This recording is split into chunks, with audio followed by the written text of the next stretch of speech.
finalmente la orden de que cese el fuego.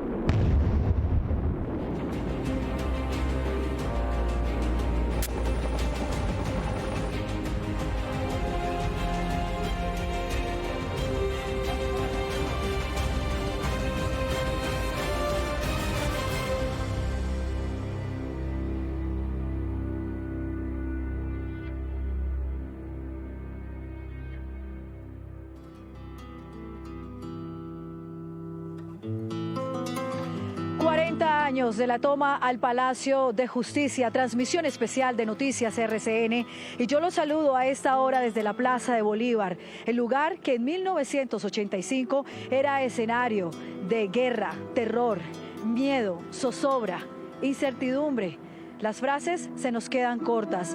A esta hora de la noche, 7 en punto, los guerrilleros del M-19 ya llevaban 7 horas y media con decenas y decenas de personas secuestradas al interior del Palacio de Justicia. Caía la noche y aumentaba ese miedo entre los colombianos y los familiares de las víctimas.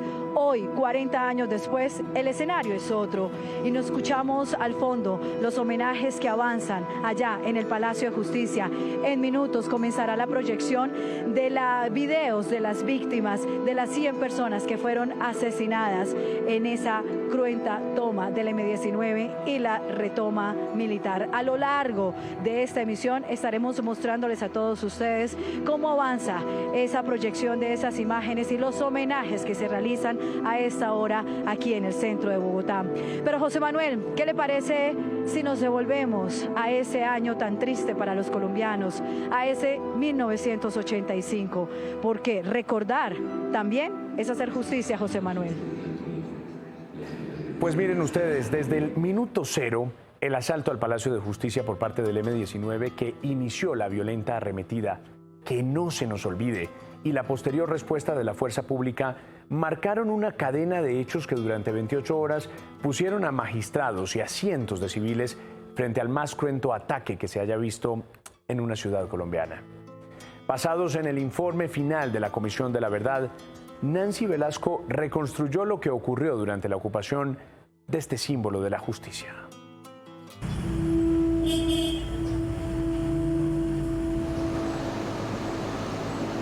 El asalto al Palacio de Justicia comenzó sin ruido, con la llegada de 7 guerrilleros del M-19 entre las 10:30 y las 11 de la mañana.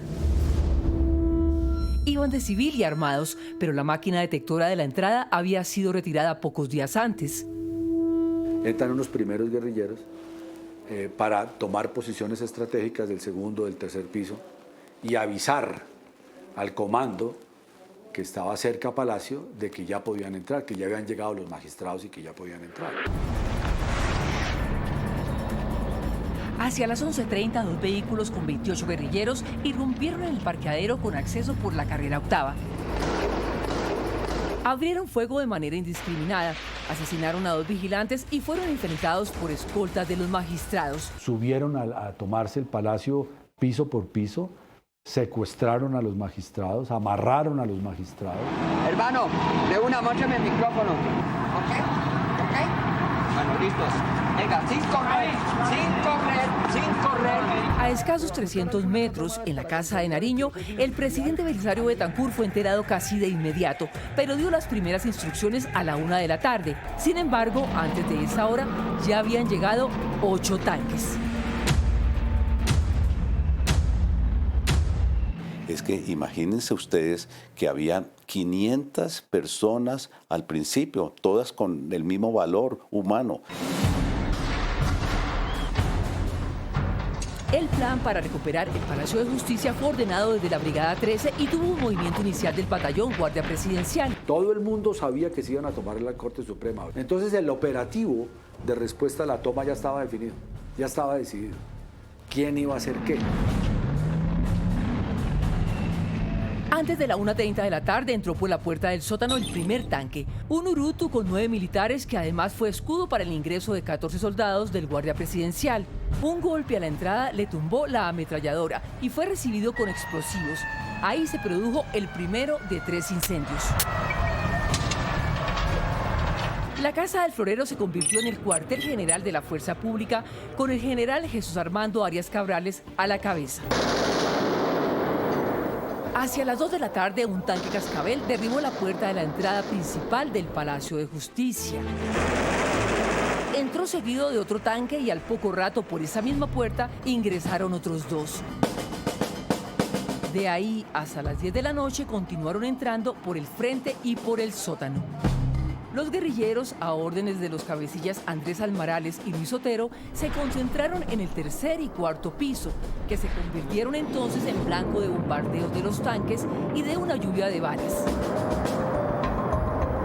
Todas las armas que existen yo creo que las dispararon, las pusieron a funcionar hoy en la toma de la Corte. Ellos jamás dimensionaron esa respuesta, es que era el templo de la justicia. Los guerrilleros, de ver que el ejército no paraba de disparar, y entonces lo que hacen es utilizar a los magistrados como carne de cañón y protegerse con los magistrados. Uno de los rehenes era el presidente de la Corte, Alfonso Reyes Echandía, quien después de varios intentos por comunicarse con el presidente de la República, habló a través de la radio para lanzar la súplica que nadie en el gobierno atendió. Que el presidente de la República dé finalmente la orden de que cese el fuego. Inmediatamente. Hacia las 5 de la tarde de ese miércoles 6 de noviembre, el general Víctor Delgado Mayarino, director de la policía, atendió la orden del jefe de Estado y habló por teléfono con Reyes Echandía, quien le reiteró la súplica para que suspendieran el operativo, pero el gobierno no estaba dispuesto a negociar. A esa hora, unidades élite de la policía intentaron entrar al cuarto piso a través de la terraza, pero se encontraron con una puerta de acero difícil de tumbar y desconocían los planos del edificio.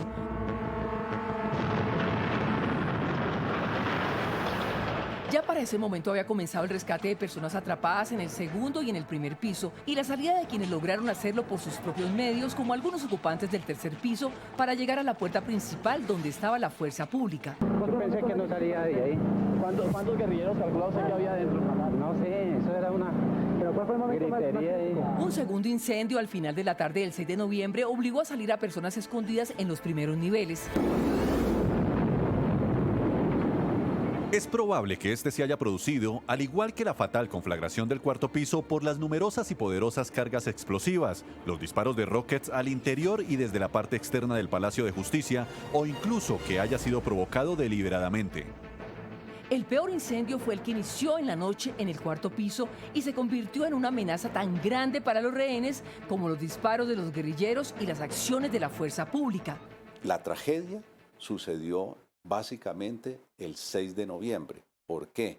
Porque ese día murieron la mayoría de las que consideramos después víctimas, porque el fuego y el impacto, el disparo de cañones, la respuesta de los guerrilleros del M-19 en el cuarto piso, no quedó vivo casi nadie después de las 7 de la noche del 6 de noviembre.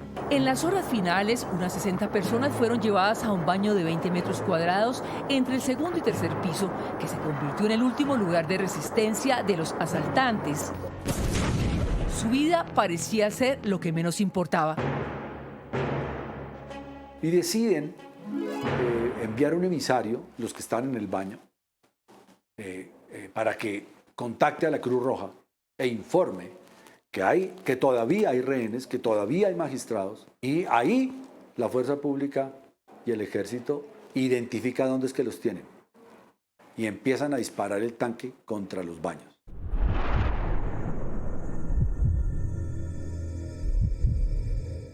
Cuando se vieron perdidos, los guerrilleros atendieron las súplicas y dejaron salir a las mujeres y después a los heridos, luego a los otros rehenes, pero intentaron poner a los magistrados Horacio Montoya Gil y Manuel Gaona Cruz y a un abogado como escudos a quienes habrían disparado por la espalda cuando Gaona se negó a servir como carne de cañón. Es que fue la segunda gran tragedia del siglo pasado, como con el 9 de abril. Hacia la 1:30 de la tarde de aquel 7 de noviembre, ya la operación final del ejército, conocida como Operación Rastrillo, estaba llegando a su fin con la ocupación del baño que fue el último infierno del asalto al Palacio de Justicia.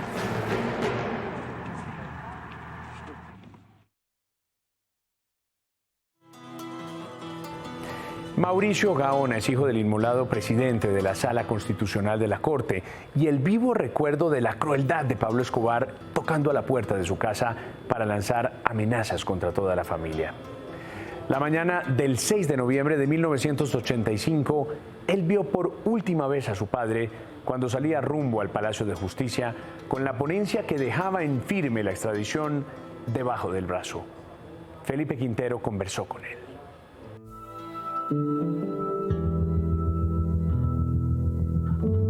Ya el sábado siento yo que él había asumido lo que se venía.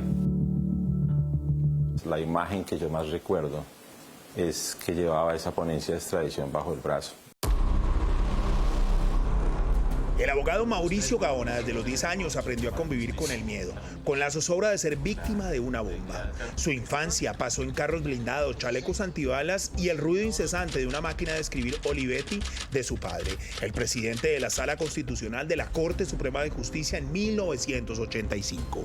Su vida, su familia y el colegio no eran normales. Teníamos escoltas en el colegio, en la casa, etcétera. Nosotros no podíamos salir, teníamos que estar todo el tiempo en la casa. Él había habilitado una zona donde podíamos jugar fútbol sin salir de la casa. El magistrado Manuel Gaona Cruz, papá de Mauricio, tenía en sus manos la posibilidad de dejar en firme el tratado de extradición con los Estados Unidos, única herramienta posible para frenar la barbarie del narcotráfico. Gaona era el ponente de la decisión. Obviamente le llegó a mi padre en el mes de agosto. Ahí es donde comenzaron las amenazas, porque él era el magistrado ponente de la sala, y ahí es donde comenzaron las cartas de Pablo Escobar. Se busca a Pablo Escobar. Pablo Escobar aprovechó ese miedo que infundía por aquellos días en la Colombia presa por el narcotráfico para usar su mejor arma, la intimidación y la zozobra. Nos grababan cada vez que hablábamos cosas, simplemente una tarea de geografía, etcétera. Y esos cassettes se los enviaban a la oficina a mi padre, Escobar, diciéndole si le sonaban familiares las voces, como recordándole sobre su posición. Así recordó Mauricio la última amenaza que recibió su papá. La última amenaza de Pablo Escobar llegó ese viernes con un sobre que incluía una carta en blanco y un escapulario, como ya diciéndole, pues, este es el final. Y él al día siguiente colocó una denuncia penal contra los extraditables. Escobar le había dicho textualmente a mi padre que si no hacía lo que él quería era porque había aceptado su declaración de guerra y él era su objetivo número 1. Llegó el día de la sala plena. La ponencia estaba lista, no había vuelta atrás. Mi padre estaba en uso de la palabra, estaba explicando su ponencia de extradición, las actas. Esas actas aún existen, están en la página web, la declaración del secretario de la sala está ahí y entonces ya conocemos el resto de la historia. Mauricio, su hijo, 40 años después se pregunta, ¿sirvió para algo el sacrificio de su padre? Sé que ese hombre se fue a defender la justicia y el Estado de Derecho, la Constitución y la ley. Sin embargo, como un espejo retrovisor de lo que sucedió hace 40 años, aparece una y otra vez en su cabeza, desde el exterior, lugar donde ve la realidad distinta. Y cuando vemos que 40 años después la narrativa subsiste, que el narcotráfico está tratando de subyugar el Estado de Derecho otra vez, que están asesinando candidatos presidenciales otra vez, y que no solo eso, sino se celebra la infamia y se trata de victimizar a los victimarios, humanizar a los victimarios y deshumanizar a las víctimas. Su conexión con su papá trasciende más allá del túnel del tiempo y del olvido. Lo extraño profundamente, pero yo terminé aprendiendo de él en el tiempo. Tal vez le concluyo con algo que me ocurrió en Francia no hace mucho. Estaba yo presentando un examen final en la Sorbona y uno de los profesores se levanta y, bueno, fue algún momento muy bonito, pero lo más bonito fue cuando él me dijo, cuando me iba a dar el resultado, me dijo, vaya, dígale a su papá cómo le fue. Hace 30 años en este lugar había un joven colombiano. No había muchos colombianos en esa época, pero jamás se me olvidará la defensa de su doctorado. Para mí fue inolvidable. Dígale a su papá que lo felicite.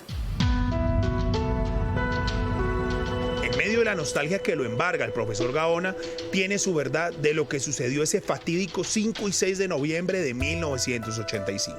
Secuestraron la justicia, la asesinaron, la incendiaron, la volaron, con tanques de guerra, con armas, con la barbarie, y la dejaron en cenizas. Después la olvidaron. Luego la utilizaron para recrear la barbarie y tratar de justificar lo injustificable. El narcotráfico incendiando la justicia. Cientos de niños como Mauricio Gaona que no tuvieron la posibilidad de decirle a su papá lo mucho que lo admiraban. Ese es el saldo de la barbarie de noviembre de 1985, que ningún colombiano debería repetir, pero que tristemente las decisiones nos vuelven a llevar 40 años después a lo mismo.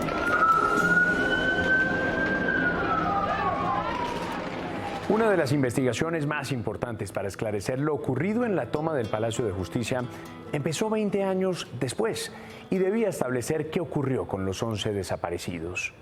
Además de la condena contra 3 militares, esta indagación descubrió un video en el que supuestamente se veía salir con vida al magistrado Carlos Horacio Urán, prueba que posteriormente fue puesta en duda por la misma Fiscalía. Hay otro proceso en curso, pero 40 años después, ninguno ha dado resultados contundentes. Daniela Enríquez nos presenta este informe.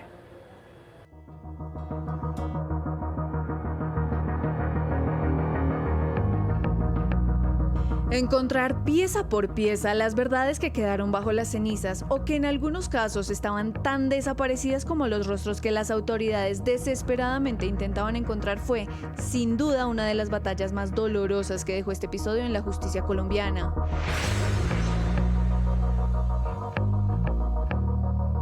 El expediente que había en COFAC, que era el que había hablado sobre algunos de los desaparecidos, Irma Franco, Clara Elena Enciso y un conductor, había sido prescrito por la justicia penal militar. Se habían desaparecido todas las grabaciones, todas las interceptaciones o todas las comunicaciones, más que interceptaciones. En 2005, la Fiscalía emprendió una de las investigaciones que partió en dos la historia judicial del país. Fueron los rostros de los 11 desaparecidos los que mantuvieron viva la investigación.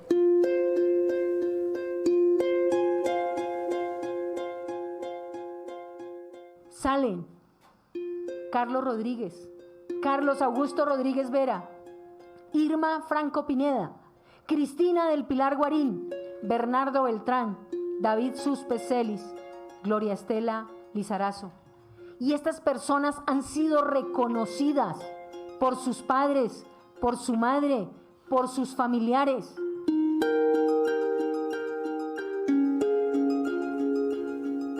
Cuando yo empiezo a encontrar que no solamente trasladaron, sino que los testigos me cuentan que fueron torturados y que algunos de ellos fueron trasladados y nunca volvieron a aparecer, pues ahí es donde dice uno cambia absolutamente toda la historia, porque la primera versión era que no había conocimiento de qué ha pasado con los desaparecidos. La sentencia que condenó al coronel Alfonso Plazas Vega en 2009 acreditó la desaparición de 11 personas. Ante el Tribunal Superior de Bogotá, en segunda instancia, solo se acreditaron 3 desaparecidos. Según la Fiscalía, había indicios para creer que personas salieron vivas del palacio.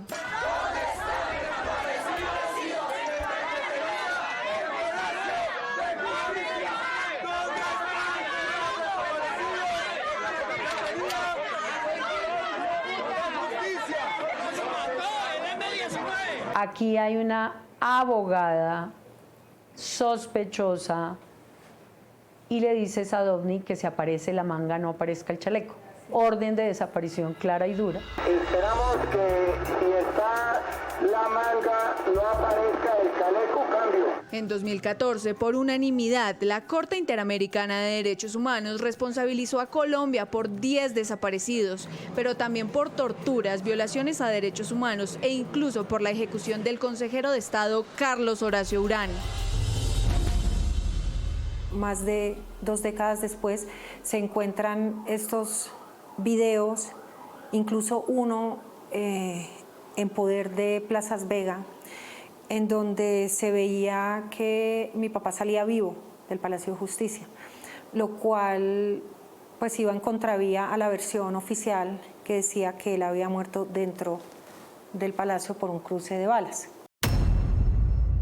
Por duda razonable y con 3 salvamentos de voto, la Corte Suprema de Justicia absolvió al coronel Plazas Vega en 2015 por las desapariciones de Carlos Rodríguez y la guerrillera Irma Franco.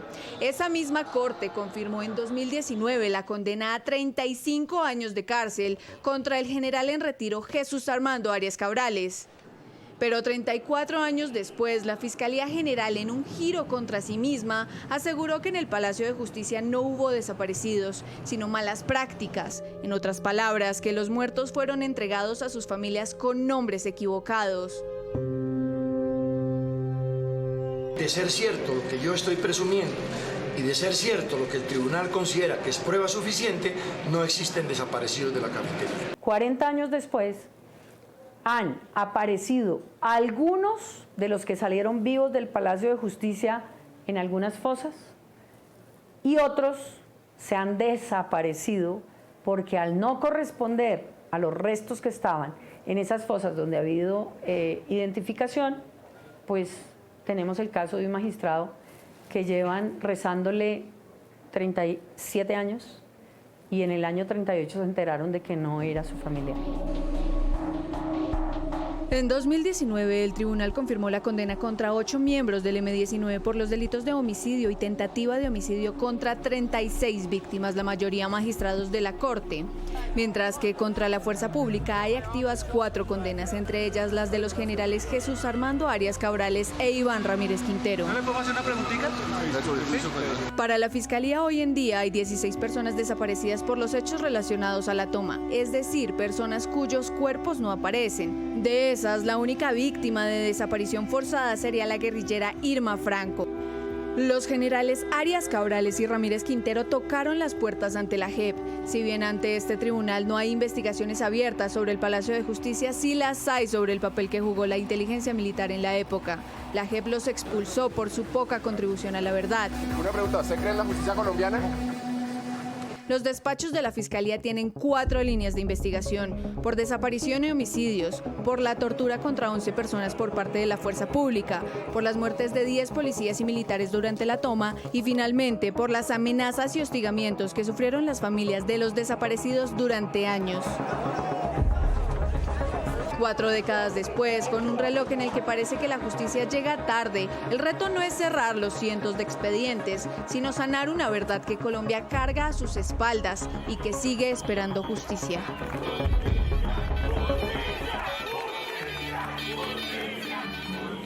7 de la noche, 23 minutos y avanzan los actos conmemorativos aquí en la Plaza de Bolívar, en el centro de Bogotá. Emotivo, muy emotivo el video que fue reflejado, transmitido en la fachada del Palacio de Justicia.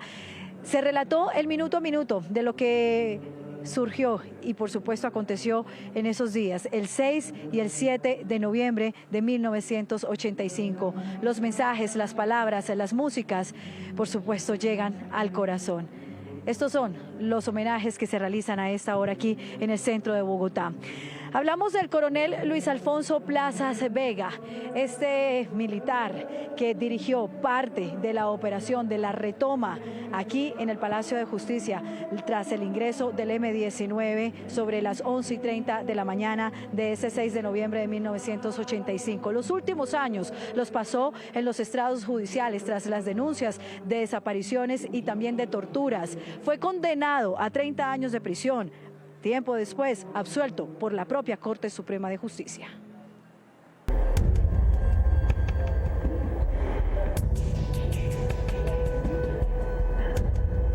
El ministro estaba atendiendo a alguien adentro en su despacho y yo estaba esperando que me que me atendieran cuando empezaron a sonar los teléfonos de la secretaria, que era la señora Gloria Neira.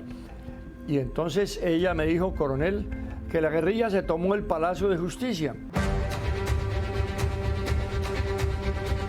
El coronel Alfonso Plazas Vega era el comandante de la Escuela de Caballería cuando el M-19 convirtió el Templo de la Justicia Nacional en un campo de guerra. Nos fuimos en dos ejes, uno por la avenida Circunvalar y otro por la carrera séptima. Ocupamos el área principal de Bogotá. Los vehículos los colocamos alrededor del edificio del Palacio de Justicia y esperamos a que llegara la orden. Durante 28 horas estuvo al mando de 30 tanques de guerra que rodearon el centro de Bogotá ese 6 de noviembre de 1985. Sí, yo entré con los carros al Palacio, fue la primera unidad que entró porque fue la orden que me dieron. El M-19 atrincherado y armado hasta los dientes tenía más de 300 rehenes entre magistrados, abogados y civiles, quienes intentaron salir en medio del fuego cruzado. Los compañeros, mira, hay como unos 6. De modo que los soldados llegaron fue a enfrentar a los asesinos e ir sacando a las personas con vida. Lo que se hizo fue rescatar personas. Van escoltados por la fuerza pública. ¿Cómo está la situación allá adentro? Trabajaron. Cuidado. Parte del cumplimiento de su orden. Muchos creen, y el coronel también, que el M-19 le hizo el trabajo sucio a los capos del narcotráfico, incinerando material vinculado con su posible extradición a Estados Unidos. Es injusto que unas personas que cometieron un delito en el país sean juzgadas en otro y condenadas a penas que ni siquiera existen en Colombia. El contrato con Pablo Escobar era que Pablo Escobar les daba 2 millones de pesos, 2 millones o 2 millones de dólares, no recuerdo la cifra. Y Pablo Escobar les decía, por asaltar el palacio les da tanto. Y por quemar los expedientes les puede dar 1 millón más. Pero la guerra con el M-19 no terminó ahí. 22 años después y tras la confrontación armada vino otra, la legal. En el 2006 la Fiscalía inició investigación para esclarecer la desaparición de 11 personas. El coronel Plazas Vega fue condenado a 30 años de cárcel, de los cuales pagó 8 antes de ser absuelto por la Corte Suprema. Los peores días de mi vida, algo que yo no me merecía. No me explico cómo una persona honorable, una persona inocente, una persona que se jugó la vida por Colombia, la llevan violando todas las leyes internacionales a la cárcel de La Picota. Estas son las imágenes del traslado del coronel Alfonso Plazas Vega desde su habitación del Hospital Militar Central hasta la Penitenciaría Nacional de La Picota.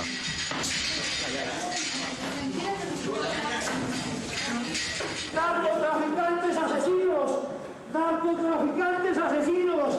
¡Asesinos! Usted está cumpliendo el narcotráfico. Usted, director, está cumpliendo el narcotráfico. Aún así, me sacaron a la fuerza y utilizaron el GOES, creo que se llama, que es una fuerza especial para manejar las cárceles. Mientras estuvo encerrado en las instalaciones de la Escuela de Infantería, murió su papá. Todos viajaron a acompañar a mi papá porque estaba pues agonizando. Mi papá tenía 89 años y él murió preguntando por mí, porque la señora juez no me dio permiso de ir a acompañar a mi padre en su lecho de muerte. El coronel aún mantiene el ímpetu de sus mejores tiempos y el mensaje a los familiares de los desaparecidos sigue siendo el mismo desde hace 40 años. A mí no me odien, que yo lo único que hice fue rescatar gente. Esa era mi tarea. Y bien que me siento en mi conciencia de haberlo hecho en la gran mayoría. Lo único que me molesta un poquito es no haber sido capaz de sacarlos a todos vivos. Todavía reacciona con vehemencia y habla con ese mismo tono altivo con el que entró al Palacio de Justicia. Mantener la democracia, maestro. Aquí no van ellos a asustarnos ni a atentar contra ninguno de los poderes ni contra ninguna de las ramas del poder público. Ahora Plazas Vega vive en el extranjero. Dejó en alto su honor militar y disfruta de su familia como cualquier abuelo enamorado a los 81 años de vida.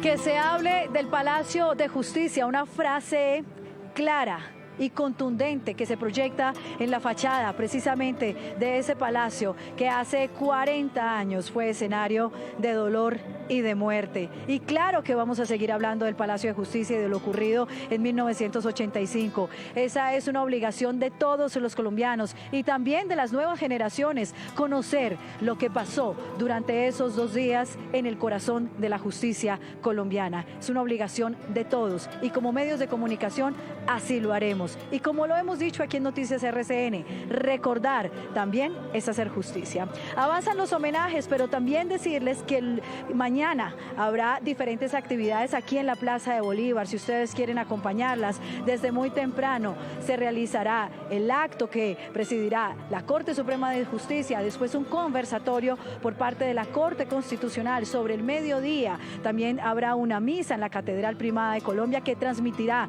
el canal RCN. Y en la tarde los homenajes correrán por cuenta de los familiares de las víctimas a través de un performance.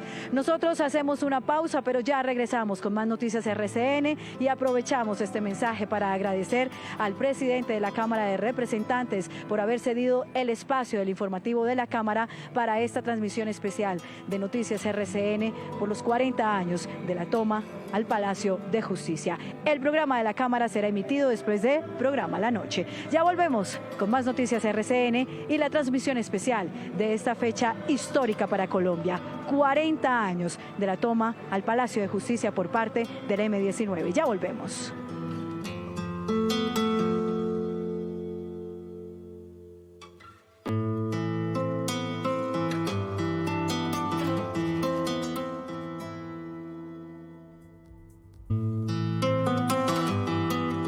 De la noche, 38 minutos, homenajes aquí en la Plaza de Bolívar, en el Palacio de Justicia. Y si usted quiere acompañarlos, puede acercarse mañana. También habrá diferentes actividades y a las 7 de la noche nuevamente la proyección, mañana viernes y el sábado. La suerte que corrieron diferentes personas que se encontraban en la cafetería el 6 y el 7 de noviembre de hace 40 años es tal vez uno de los misterios más tristes y más dolorosos de esta tragedia, como la historia de Cristina Guarín. Años después se supo que sus restos fueron confundidos, una doble tragedia para esa familia, para la familia Guarín. Pero en la actualidad, 16 familias, por ejemplo, no saben y esperan en algún momento de la vida tener información de la suerte de sus seres queridos que permanecen desaparecidos después de 40 años. ¿Dónde están los desaparecidos del Palacio de Justicia? Cristina del Pilar Guarín era una joven licenciada en Ciencias Sociales. El día de la toma del palacio apenas completaba unos días de trabajo. Cristina trabajaba hacía 35 días en la sede de la Corte Suprema como cajera temporal de la cafetería. Carlos Augusto Rodríguez Vera era otro joven estudiante universitario, también trabajador en Palacio. Estaba estudiando Derecho, era un hombre fiel, pues nos habíamos casado hace 2 años. Estaba muy contento con la llegada de su hija Alejandra, que para el momento de los hechos tenía 35 días de nacida. Conservo de él la única foto que tenemos de nuestro núcleo familiar. Ambos tienen algo en común. Trabajaban en la cafetería del Palacio de Justicia. Carlos Augusto la administraba y Cristina del Pilar se desempeñaba como cajera en el lugar. Llegaba al palacio alrededor de las 7 de la mañana. Ese día estábamos hablando del bautizo de Alejandra, porque ya pensábamos bautizarla en ese mes de noviembre. Cristina del Pilar, quien era el reemplazo de Cecilia, según su hermano René Guarín, tenía un extraño presentimiento. Cristina cuenta que ya había habido amenazas de que algo iba a pasar acá, de que para la visita del señor François Mitterrand, presidente de Francia, en el 85 iba a haber una toma en el Palacio de Justicia tipo Fedayín. Los familiares de los desaparecidos cuentan que este lugar fue uno de los pocos que no se incendió, lo que permitió hallar rastros de sus seres queridos. Al pie de la registradora encontré el carnet que lo acreditaba a él como empleado de la cafetería del Palacio de Justicia. No encontré ni su maletín ni sus pertenencias, solamente el carnet. Era muy frustrante. También fuimos a medicina legal, en medicina legal no estaba. Había restos calcinados, pero no, allá no estaba Carlos. Ni entre los calcinados, ni entre los cadáveres que estaban con algún impacto de bala. La ropa de Cristina aparece y aparece no quemada, pero sus huesos sí quemados y unos poquitos huesos.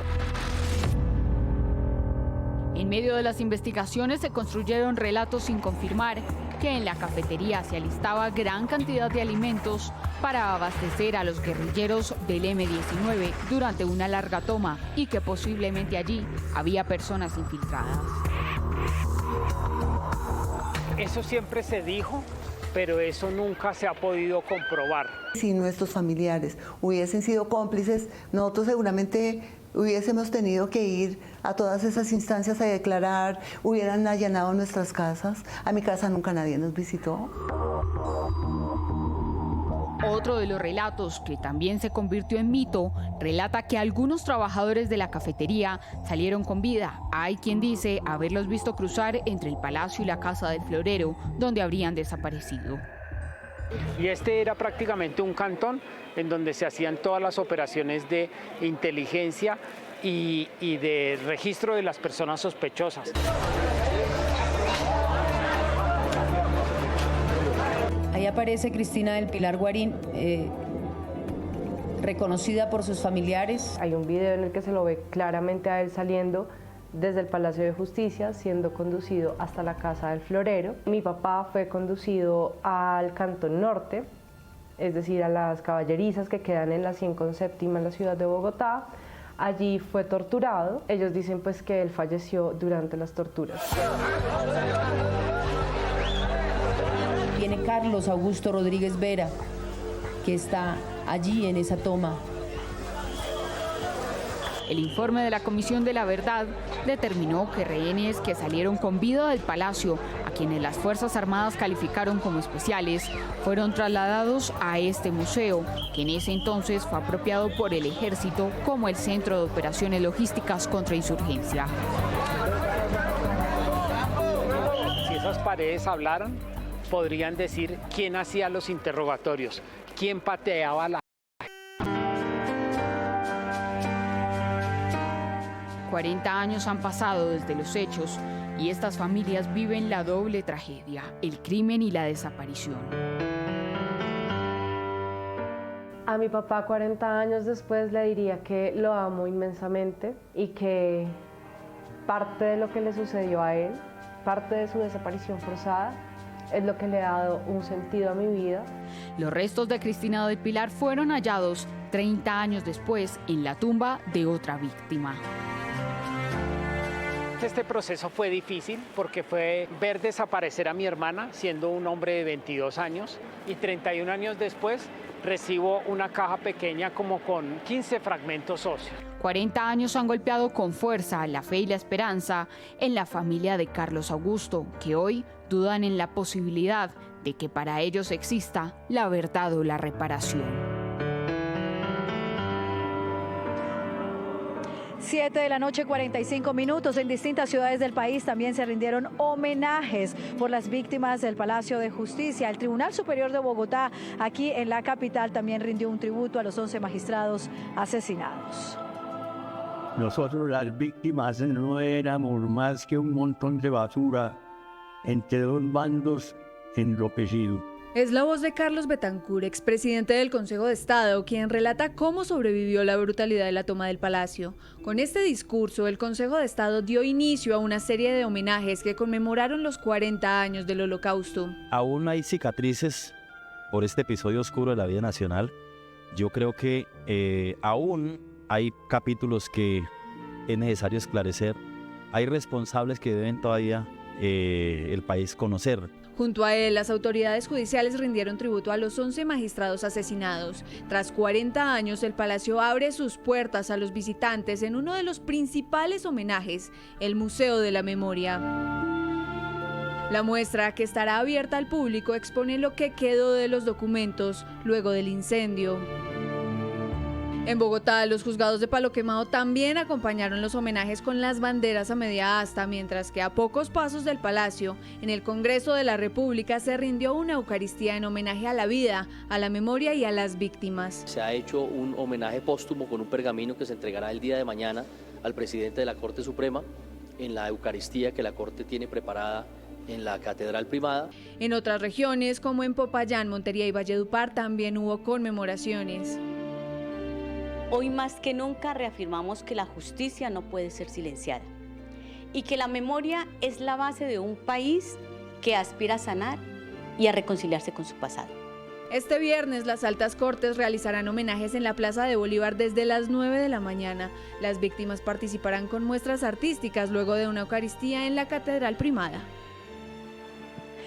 Pues precisamente sobre los hechos del Palacio de Justicia, el programa Aquí y Ahora, que comienza en minutos a las 8 en punto en la FM, conducido por nuestro editor judicial Felipe Quintero, analizará lo que pasó ese día, esos 2 días aquí en el Palacio de Justicia. Pero no solo eso, también lo que ha transcurrido a lo largo de estos 40 años. ¿Hubo justicia o ha habido impunidad? ¿Cuándo se conocerá la verdad completa sobre lo que pasó al interior de este edificio? Aquí y Ahora, análisis a las 8 en punto en la FM. Palacio de Justicia y que hacerle un juicio.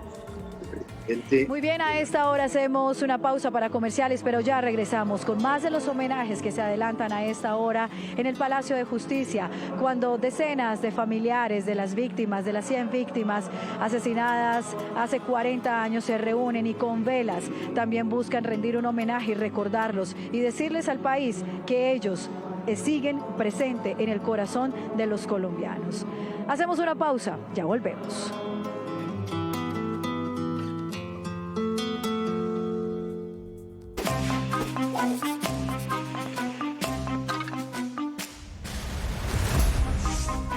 Luego del cruento asalto del M-19 al Palacio de Justicia en 1985, la respuesta militar no solo fue torpe, sino desproporcionada y terminó consumando una tragedia de la que todavía el país no logra reponerse.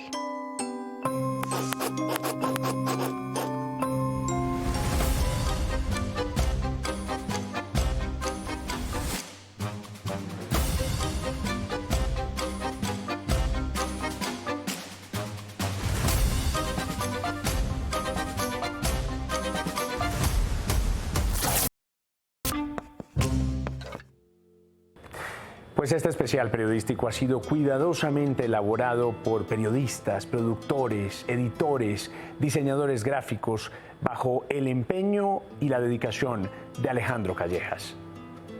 Recordar también es hacer justicia.